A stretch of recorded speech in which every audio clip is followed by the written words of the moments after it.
I always thought I knew my wife, Eleanor. After 12 years of marriage, you'd think you'd have a person figured out. The way they stir their coffee, the way they laugh at the same tired sitcom reruns, the way they fold the laundry with a precision that borders on obsessive.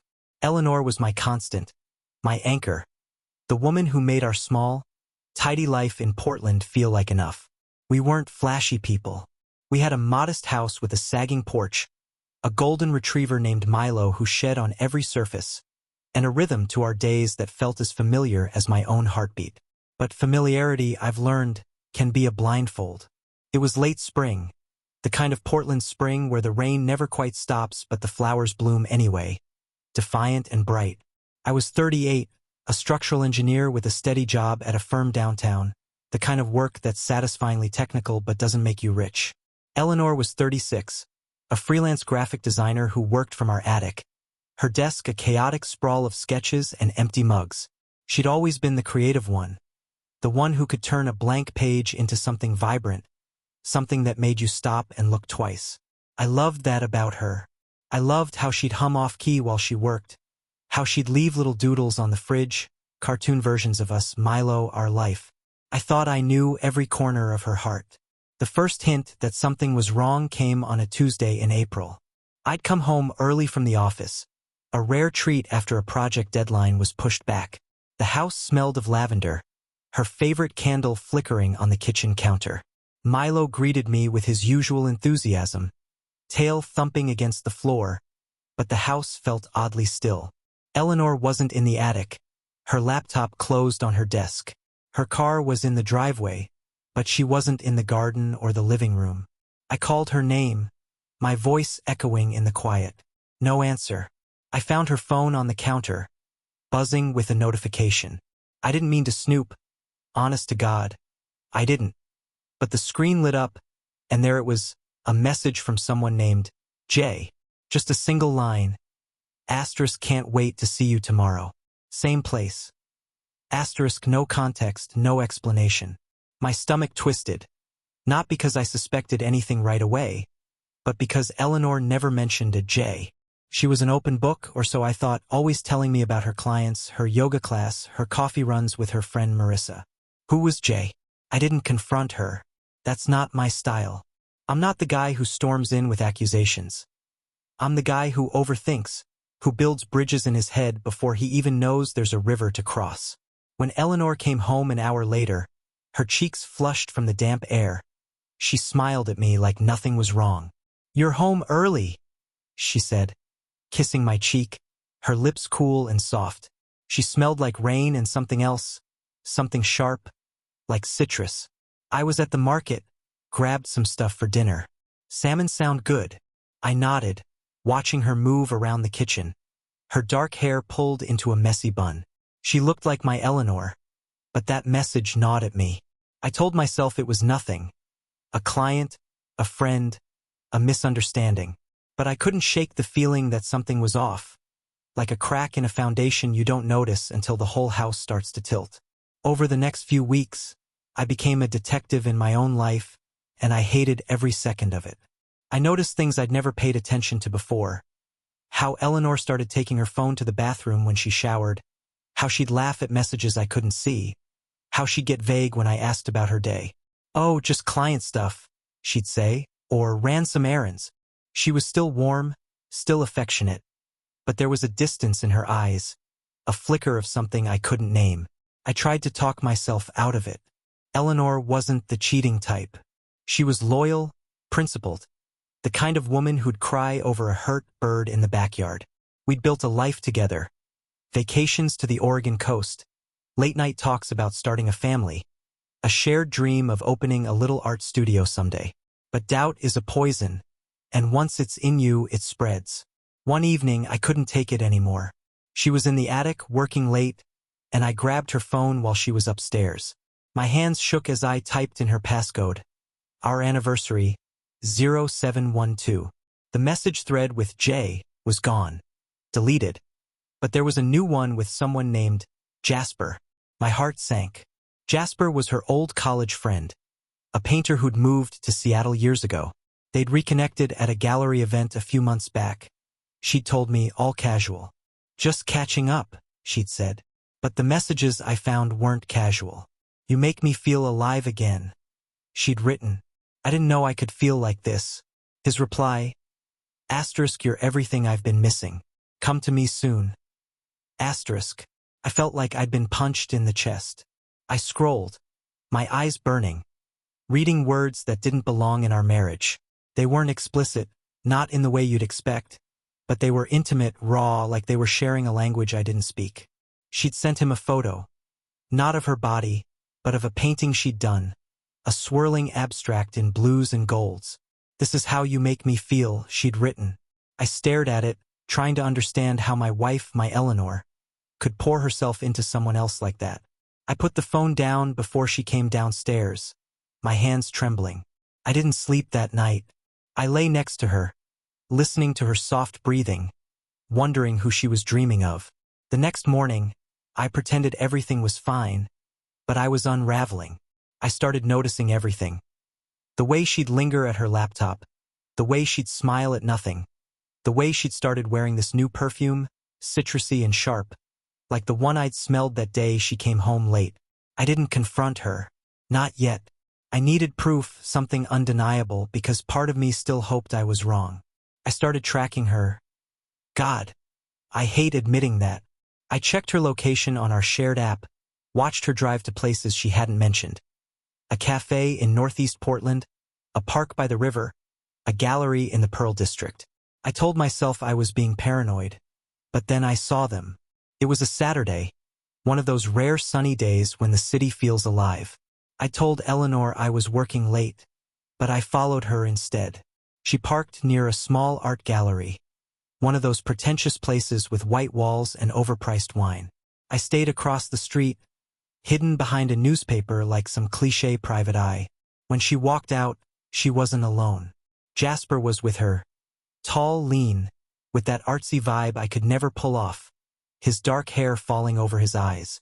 They didn't touch, not at first, but the way they looked at each other was worse. It was like they were the only two people in the world, like I didn't exist. They walked to a coffee shop, sat outside, their heads close together. I watched from a distance, my heart pounding so hard I thought I'd be sick. She laughed at something he said, her head thrown back, the way she used to laugh with me. Then he reached out, tucked a strand of hair behind her ear, and she didn't pull away. That gesture, so small, so intimate, broke something in me. I wanted to storm over, to scream, to demand answers, but I didn't. I just watched, frozen, as my marriage crumbled in front of me. I drove home in a daze, Milo greeting me with his usual joy, oblivious to the storm inside me. I sat on the couch, staring at the doodles on the fridge, the cartoon versions of us. They felt like a lie now, a mockery of the life I thought we had. When Eleanor came home, she was all smiles, talking about the gallery, how inspiring it was, how she was thinking of painting again. I nodded, my throat tight, unable to look at her. That night, I made a decision. I wasn't going to confront her, not yet. I needed to know everything, to understand the depth of her betrayal before I decided what to do. But I also knew I couldn't let this go. The man I was, the one who trusted her implicitly, who believed in our quiet, steady life, was gone. In his place was someone else, someone who felt the first stirrings of something dark, something that wanted not just answers but retribution. I started digging deeper. I checked her laptop when she was asleep, found emails she hadn't deleted, ones that confirmed what I'd feared.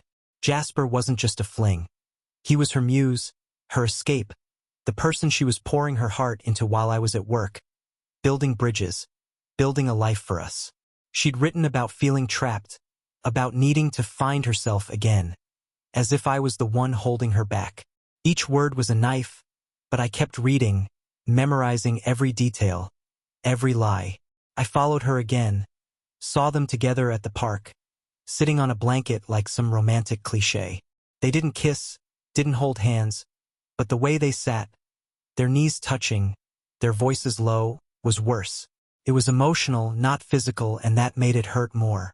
She was giving him the parts of herself I thought were mine, her dreams, her creativity, her joy. I watched until I couldn't anymore, until the sight of them burned into my brain. I started planning, though I didn't know what yet. Revenge wasn't a word I used. Not then. But it was there, simmering beneath the hurt. I wanted her to feel what I felt, to lose something the way I was losing her. But I needed to be smart, to bide my time. I needed to understand Jasper, to know who he was, what he meant to her. So I kept watching, kept waiting, kept pretending I was the same husband she'd always known. Eleanor didn't suspect a thing. She'd come home, kiss my cheek, talk about her day like nothing was wrong. But I saw the cracks now, the way her eyes darted away when I asked too many questions, the way her laughter felt forced. I was living with a stranger, and the worst part was, I still loved her. Even as I watched her betray me, even as I planned something I couldn't yet name, I loved her. That was the cruelest part of all. The days after I saw Eleanor and Jasper in the park blurred into a haze of routine and obsession. I went to work, sat through meetings, nodded at the right moments, but my mind was elsewhere, replaying that image of them on the blanket, their knees touching, her laughter echoing across the grass. It wasn't just the betrayal that gnawed at me. It was the intimacy of it, the way she gave him something I didn't even know she was withholding from me. I'd always thought Eleanor and I shared everything. Our fears, our dreams, the quiet moments when we'd sit on the porch with Milo, watching the rain. But now I saw the truth. She'd been keeping a part of herself locked away, and Jasper had the key. I couldn't confront her yet. The rational part of me, the engineer who solved problems with calculations and precision, knew I needed more. More evidence, more understanding, more time to figure out what I was feeling. Was it anger? Grief? Something sharper, something that felt like it could burn the world down if I let it? I didn't know, but I couldn't stop moving toward it, like a man walking toward a cliff he knows he shouldn't climb. I started digging into Jasper. Not just his messages, but who he was. I found his website, a sleek portfolio of his paintings, bold, chaotic works in oils and acrylics, all sharp angles and vivid colors. He was good, I'll give him that, the kind of artist who made you feel something even if you didn't understand it. His bio mentioned his time in Portland before he moved to Seattle, his exhibits in galleries across the Northwest, his passion for capturing the human experience. I hated how pretentious it sounded, but I hated more how it matched Eleanor's own creative spark. She'd always been drawn to people like that, people who lived in their art, who saw the world as a canvas. I was steady, practical, the guy who made sure the bills were paid while she dreamed. Maybe that was the problem. I found his social media, too, and spent hours scrolling through posts. Photos of him at gallery openings, his arm around other artists, his smile easy and confident. There were pictures from the event where he and Eleanor reconnected. A group shot, her standing just behind him, her eyes bright, her hand resting lightly on his shoulder. I stared at that photo until my vision blurred, trying to see what I'd missed, trying to understand when she'd started slipping away. I kept following her, too. It became a ritual, a twisted kind of routine. I'd tell her I was working late, then park near the places she went. Cafes, galleries, that same park by the river. I never saw them do anything overt, nothing that would hold up in a courtroom if this were some kind of trial. But the way they moved together, the way they leaned into each other's words, was enough. It was worse than anything physical could have been. She was giving him her mind, her soul, the parts of her I'd always thought were mine to cherish. One evening, I followed them to a small studio in southeast Portland, a converted warehouse with big windows and exposed brick. I watched from across the street as they went inside, carrying bags of art supplies. Through the window, I saw them set up easels, laughing as they spilled paint on the floor. She was painting again, something she hadn't done in years, not since her freelance work took over. I remembered how she used to fill our house with canvases, how she'd get lost in her work for hours, emerging with paint on her cheeks and a smile that made my chest ache. Now she was doing that with him. I went home that night and sat in the attic, staring at her old paintings stacked against the wall. They were mostly abstracts, like the one she'd sent Jasper, full of color and emotion. I pulled one out, a piece she'd done early in our marriage, all deep blues and soft golds, like a sunset over the ocean. I'd always loved it, but now it felt like a relic of a different life. I wondered if she'd painted it for me, or if even then, she'd been dreaming of something else. I started keeping a notebook, a kind of ledger of her betrayal. Dates, times, places, snippets of their messages I'd managed to read before she deleted them. I told myself it was for clarity, to make sense of it all, but deep down, I knew it was something else. It was fuel, a way to keep the fire inside me burning. I didn't know what I was planning, not exactly, but I knew it wasn't enough to just walk away. I wanted her to feel the weight of what she'd done, to understand the hole she'd carved in me. I started talking to people who knew Jasper. Discreetly, of course, I wasn't about to broadcast my humiliation. I reached out to an old college friend of Eleanor's, Marissa, who'd always been a bit of a gossip. We met for coffee and I played it casual, asking about the art scene, about Jasper's work. Marissa didn't know much, but she mentioned he'd been through a rough patch a few years back. Financial trouble, a failed gallery, whispers of a scandal with another artist's wife. "He's charming, though," she said, sipping her latte. "Always has been. People forgive him for a lot." That stuck with me. Jasper wasn't just some guy. He was a pattern. A man who slipped into people's lives and left wreckage behind. I wondered if Eleanor knew, if she cared. I wondered if she was just another conquest to him, or if he actually felt something for her. The thought made me sick, but I needed to know. I started hacking, not in the high-tech movie kind of way, but in the desperate, fumbling way of a man with no other options. I figured out her laptop password. She'd changed it from our anniversary to something random, another knife in my gut, and found her cloud storage. There were photos, dozens of them, not just of her and Jasper but of her paintings, her sketches, notes she'd written to herself about her work. One document caught my eye, titled, "For Jay." It was a letter unsent, but it laid everything bare. "You make me feel like I'm waking up after years of sleepwalking," she wrote. "Asterisk, I love my life, but it's not enough anymore. I need this, need you, need to create again. I don't know how to balance it, but I can't let this go." Asterisk. I read it over and over, each word a fresh wound.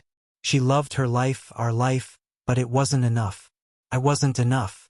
I closed the laptop, my hands shaking, and sat in the dark attic until I heard her come home.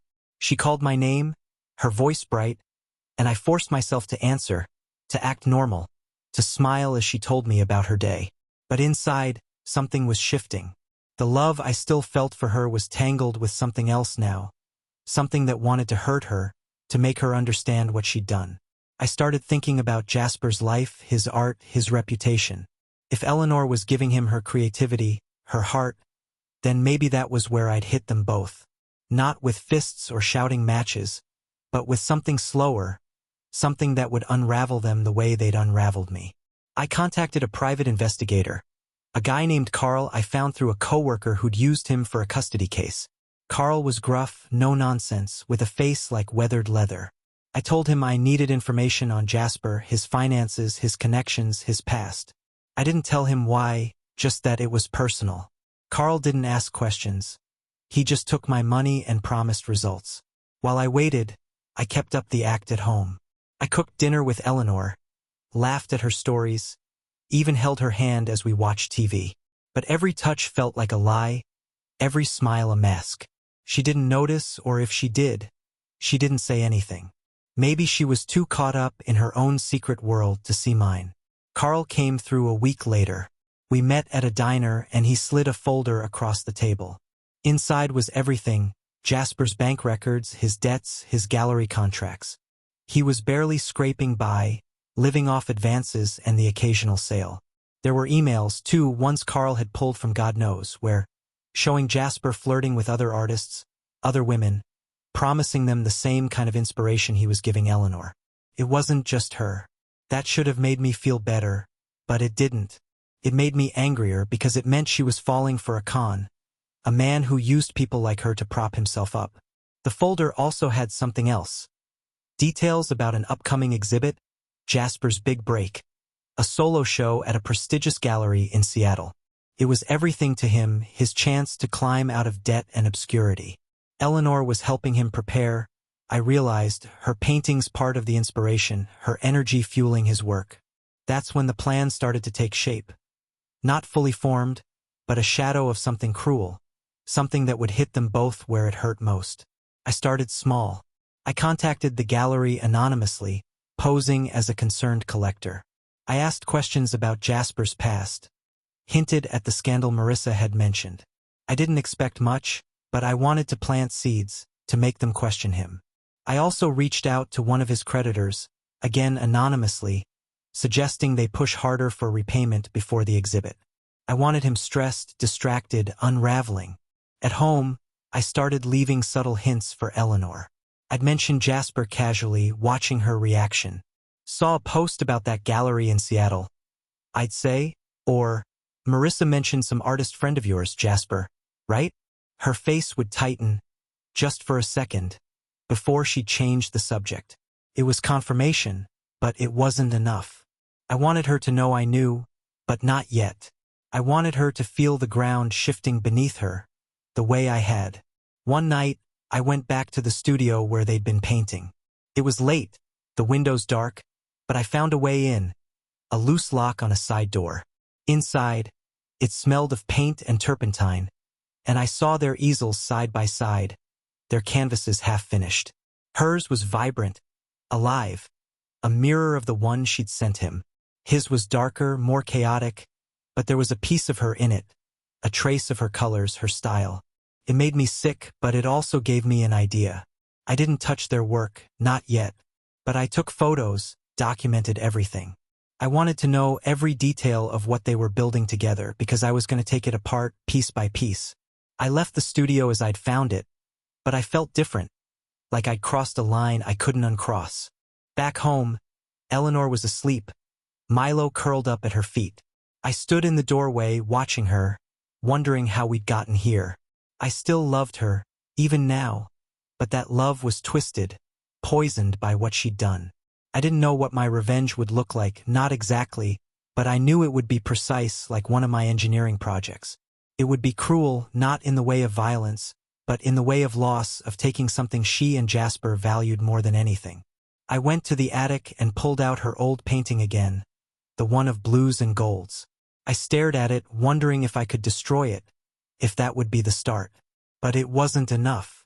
I needed something bigger, something that would make them both feel the weight of their betrayal, the way I felt it every time I looked at her. The exhibit was in 3 weeks.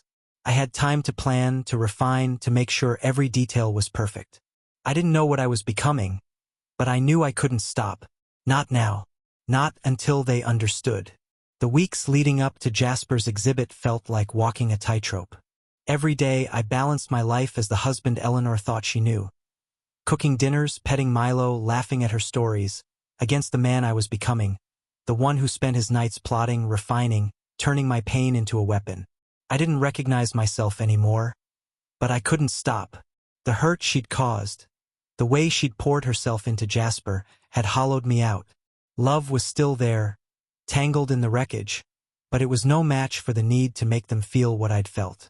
I wanted their world, the one they'd built together, all paint and passion and secret glances, to collapse. The plan came together slowly, piece by careful piece, like one of my engineering projects. I'd always been good at seeing how things fit, how to make them stand or fall. This time I was designing a collapse, one that would hit Eleanor and Jasper where it hurt most. Their art, their connection, the thing they valued above everything else, even me. Carl, the private investigator, was my lifeline. His folder had given me the blueprint, Jasper's debts, his fragile reputation, the whispers of his past scandals. But I needed more than whispers. I needed something undeniable, something that would unravel him in front of the world. I started by amplifying the pressure on Jasper. Using an anonymous email, I tipped off his creditors again, this time with specifics from Carl's findings. Unpaid loans, overdue gallery fees, a pattern of dodging payments. I didn't expect them to collect right away, but I wanted him rattled, distracted, his focus slipping as the exhibit loomed. I also reached out to a few art blogs, posing as a concerned collector with vague but pointed questions about Jasper's integrity. Hadn't there been a scandal in Seattle? Wasn't he known for getting too close to other artists' partners? I didn't name Eleanor, but I didn't need to. The art world was small, gossipy, and suspicious. I was planting seeds and they were taking root. At home, I kept up the act, but I started leaving cracks in it. I'd mention the gallery in Seattle, watch Eleanor's face tighten. Sounds like a big deal for your friend Jasper. I'd say, my voice neutral. Hope he's ready for the spotlight. She'd nod, change the subject, but I saw the flicker of unease in her eyes. I wanted her to feel it, the sense that something was coming, something she couldn't control. I wasn't ready to confront her, not yet. I wanted her to walk into the trap unaware, to feel the ground give way beneath her. I went back to the studio where they painted, late at night when the city was quiet. The loose lock was still there, and I slipped inside, my heart pounding. Their canvases were more complete now. Eleanor's vibrant with swirls of color, Jasper's darker, more angular, but with echoes of her style woven through. It was like seeing their betrayal in physical form, their souls bleeding onto the canvas. I took more photos, but this time I did something else. I brought a small knife not to destroy, but to alter. On Jasper's largest piece, the one destined for the exhibit's centerpiece, I carved a tiny, precise mark in the corner. A jagged line, barely noticeable, but enough to ruin its perfection. I didn't touch Eleanor's work. Not yet. I wanted her to see his fall first, to feel it as her own. The exhibit was a week away, and I could tell Eleanor was nervous. She was spending more time at the studio, coming home late with paint on her hands, her eyes distant. She'd talk about her work, but it was vague, guarded, like she was protecting something fragile. I wondered if she sensed the storm I was brewing, or if she was just caught up in her own world with Jasper. Either way, I kept my mask on, kissing her goodnight, asking about her day, all while my notebook filled with plans. I reached out to a contact I'd found through Carl, a woman named Lila who'd been burned by Jasper years ago. She was an artist too, older now. Her career stalled after Jasper had taken credit for a collaborative project, then left her for another muse. Over coffee, she spilled everything. His charm, his promises, how he'd made her feel like she was the only one who mattered until he moved on. He's a parasite, she said, her voice bitter. He feeds off people's creativity, their passion, then leaves them empty. I asked if she'd be willing to share her story, anonymously, with a few key people in the art world. She hesitated, then nodded. As long as it hurts him, she said. I gave her the contact for an art critic I'd been emailing, someone known for digging into scandals. I fed them just enough: Lila's story, hints about Jasper's debts, questions about his upcoming exhibit. I didn't mention Eleanor, but I knew she'd be caught in the fallout. Her paintings, her connection to him, would be tainted by association. It wasn't enough to ruin Jasper's career. I wanted to shatter the world they'd built together, the one where she felt alive again. The night before the exhibit, Eleanor was a mess. She tried to hide it, but I saw the tension in her shoulders, the way she kept checking her phone. Big day tomorrow, I said casually, stirring my coffee. You excited for the gallery thing? She froze, then forced a smile. Yeah, it's just a lot of work, she said. Jasper's been stressed. It's his first solo show in years. I nodded, my face blank, but inside, I was burning. Good, I thought. Let him feel it. I didn't go to the exhibit. Couldn't. The thought of seeing them together, surrounded by their art, would have broken me. Instead, I stayed home. Milo curled up beside me and waited. I'd done everything I could. The creditors, the rumors, the mark on Jasper's painting, the critic primed with Lila's story. Now it was up to the world to do the rest. The next day, the fallout began. I was at work when I saw the first post on an art blog, a scathing preview of Jasper's exhibit. The critic didn't hold back. Questions about his questionable ethics, references to past scandals, doubts about the originality of his work. They mentioned the mark on his centerpiece, calling it sloppy and unprofessional, a sign of his carelessness. The comments section exploded, with other artists chiming in, some defending him, others piling on with their own stories. By midday, a second article appeared, this one mentioning his financial troubles, hinting that the exhibit was a desperate grab for cash. Eleanor came home that evening, her face pale, her eyes red. She didn't say much, just went straight to the attic, shutting the door behind her. I followed, pretending concern. "Everything okay?" I asked, knocking softly.